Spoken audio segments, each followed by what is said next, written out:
Hello, ഇന്ന് നമുക്കൊരു mushroom കറി ആയാലോ? അതിന് മഷ്റൂം ആദ്യം കഴുകാം. പിന്നെ സവോള, ഇഞ്ചി, പച്ചമുളക്, വെളുത്തുള്ളി, കുറച്ച് കാഷ്യൂനട്ടും അതേപോലെ കുറച്ച് തക്കാളിയും കൂടി മിക്സിയിലിട്ട് അരയ്ക്കാം. കാഷ്യൂനട്ട് ഒന്ന് കുതിർത്തതാണ്. പിന്നെ ചട്ടിയിലേക്ക് ആവശ്യത്തിന് വെളിച്ചെണ്ണ, സവോള ആവശ്യത്തിന് ഉപ്പിട്ട് വാട്ടാം. ഒന്ന് വാടി വരുമ്പോഴേക്കും ഇഞ്ചിയും വെളുത്തുള്ളിയും ആഡ് ചെയ്യാം. പിന്നെ കുറച്ച് കഴിയുമ്പോൾ നമ്മൾ പച്ചമുളകും കറിവേപ്പിലയാണ് ഇടുന്നത്. സവോളയൊക്കെ ഒന്ന് വാടി വരുമ്പോൾ നമുക്ക് പൊടികളിടാം. പിന്നെ വാടാൻ വയ്ക്കുമ്പോൾ ഇടയ്ക്കൊന്ന് ഇളക്കി കൊടുക്കണം, ഇല്ലെങ്കിൽ കരിഞ്ഞു പോകും. അപ്പോൾ നമുക്കിനി ഒരു ടീസ്പൂൺ മഞ്ഞൾപ്പൊടിയാണ് ആഡ് ചെയ്യുന്നത്. പിന്നെ അത് കഴിഞ്ഞ് കുറച്ച് മല്ലിപ്പൊടി, പിന്നെ മുളക് പൊടി, പിന്നെ കുറച്ച് കുരുമുളക് പൊടി, ഇതൊക്കെ ആഡ് ചെയ്തു. പിന്നെ നമ്മൾ നേരത്തെ പേസ്റ്റൊക്കെ അടിച്ച് വെച്ചിരുന്ന തക്കാളിയുടെയും കാഷ്യൂനട്ടിൻ്റെയും മിക്സ് ഇതിലേക്ക് ഇട്ട് നന്നായിട്ടൊന്ന് മിക്സ് ചെയ്ത് കൊടുക്കണം. അതിനുശേഷം നമ്മൾ കുറച്ച് വെള്ളം ആഡ് ചെയ്യണം, ചാറ് പോലെ വയ്ക്കാൻ വേണ്ടി.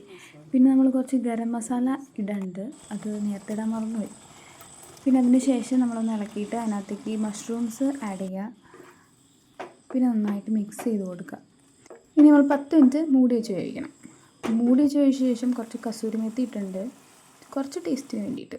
ഇത് ചപ്പാത്തിയുടെ കൂടെ കഴിക്കുകയാണെങ്കിൽ അടിപൊളിയായിരിക്കും. ട്രൈ ചെയ്ത് നോക്കൂ.